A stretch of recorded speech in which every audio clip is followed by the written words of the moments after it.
বিয়ের পিডিতে দিলীপ ঘোষ শুভেচ্ছা জানালেন দেবাংশু রূপ খোঁচা দিয়ে কি লিখলেন কুণাল বিয়ে করছেন দিলীপ ঘোষ এটাই আপাতত হট টপিক রাজ্য রাজনীতিতে প্রথমবার এই খবর এক্সক্লুসিভলি জানিয়েছিল বাংলা হান্ট বুধবারই আমরা প্রথমবার জানাই বিজেপির প্রাক্তন রাজ্য সভাপতির বিয়ের খবর শোনা যাচ্ছে আগামীকাল 18ই এপ্রিল গোধূলি লগ্নে নিজের নিউটাউনের বাসভবনেই নাকি বিয়ের আসর বসতে চলেছে তাঁর পাত্রী রিঙ্কু মজুমদারও যুক্ত বিজেপির সঙ্গে বৃহস্পতিবার প্রাতভ্রমণে বেরিয়ে বাংলা হান্টের প্রতিনিধির কাছে এই বিষয়ে মুখও খুলেছেন দিলীপ ঘোষ আর খবর ছড়াতেই এবার পরপর শুভেচ্ছা বার্তা পাঠাতে শুরু করেছেন তৃণমূলের একাধিক নেতৃত্ব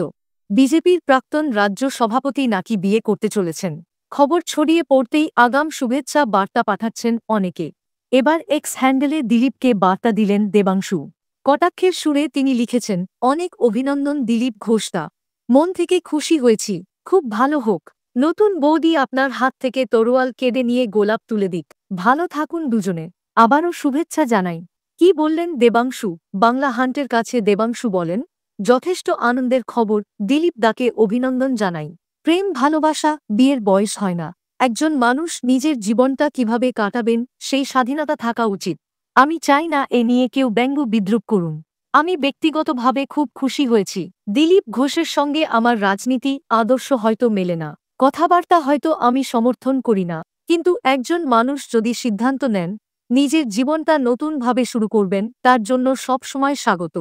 নতুন বৌদির কাছ থেকে আমাদের প্রত্যাশা থাকবে তিনি দিলীপ বাবুকে উগ্র রাজনীতির লাইন থেকে সুস্থ স্নিগ্ধ রাজনীতির লাইনে নিয়ে আসুন নতুন বৌদি দিলীপ বাবুর হাত থেকে তরোয়াল কেড়ে নিয়ে গোলাপ তুলে দিন এই কামনা করি তাঁদের নতুন জীবন সুখের হোক আশা করব বিজেপির মধ্যে থেকে এই বিষয়ে কোনো বাধাদান করা হোক শুভেন্দু নিজে বিয়ে করেননি মানে কাউকে করতে দেবেন না এই চিন্তা ভাবনাও তো ঠিক নয় তিনি আরও বলেন দিলীপ বাবু রাজনৈতিক জীবনের পথ দেখিয়েছিলেন এবার নতুন বৌদি বিবাহিত জীবনের পথ দেখান এই কামনাই করি